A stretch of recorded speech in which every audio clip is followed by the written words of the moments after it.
Diyos Marahay Nabanggil once again. I'm inviting you to watch the first ever event and anticipated event this year. The first year Miss Gay Kawayan 2024 that will happen on May 4, 2024, 7 p.m. onwards. Let's meet are you ready to meet the new sets of queens? Yeah, we are ready to fight for it. Thank you so much and magandang gabi, mabuhay! Mas marahay na hapon po sa Indogabos mga tugang, or should I say good afternoon ladies and gentlemen and in between. My name is Alexa Binamira, 18, proud and dignified to represent from the island of Cagaray, Barangay Busda. And I love you all. Thank you. With the glamorous, spectacular fans, ladies and gentlemen, a girl you before you in a fresh 20 years old stunner, who truly all the way from the vasculated, majestic way, beautiful places from the home of a lot of handsome boy, Boga Bakakay Albay. This is Kiara Asuri. Thank you. This is Chris Garcia, my team from Barangay Bongo.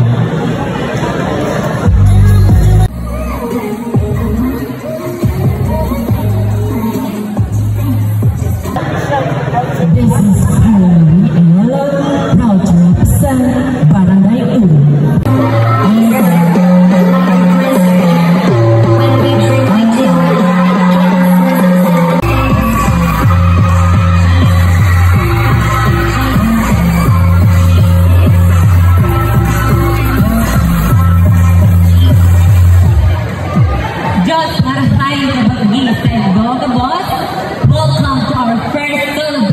Kawayan Festival 2024. Mabuhay!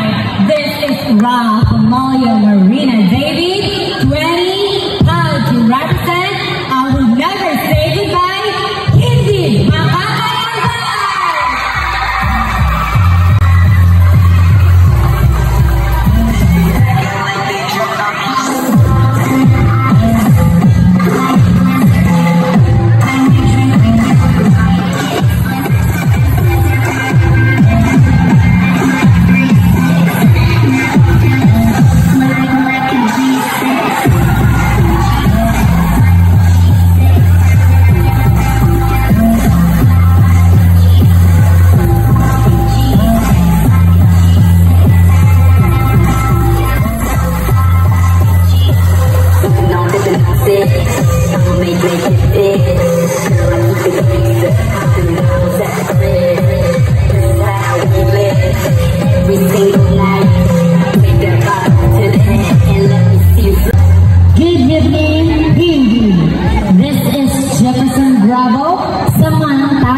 Pinagmamalaki ng Pilipinas noon at pinag-aagawan ng kalalakihan ngayon. I believe.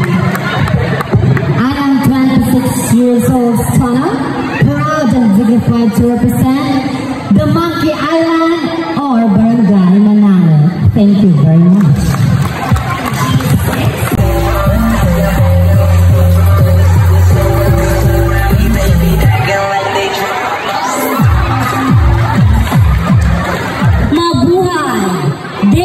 Raven Margot Balderrama, 15 years old, proudly to represent from the beautiful island of Municipality of Bakakay, Barangay Lamanday. A pleasant evening, everyone. This is Via Lorenzo, proud to represent Barangay 14. Good evening, the people of Barangay Hindi. This girl in front of you is a 15-year-old stunner. This is JD Haisler, proud and honored to represent Barangay 13. Good evening, ladies and gentlemen. This is Rika Jane Mario, 16, proud to represent my beautiful place, Barangay 13.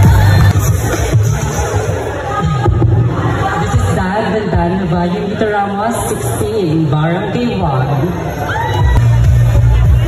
Marie Garcia, 19, Barangay Santa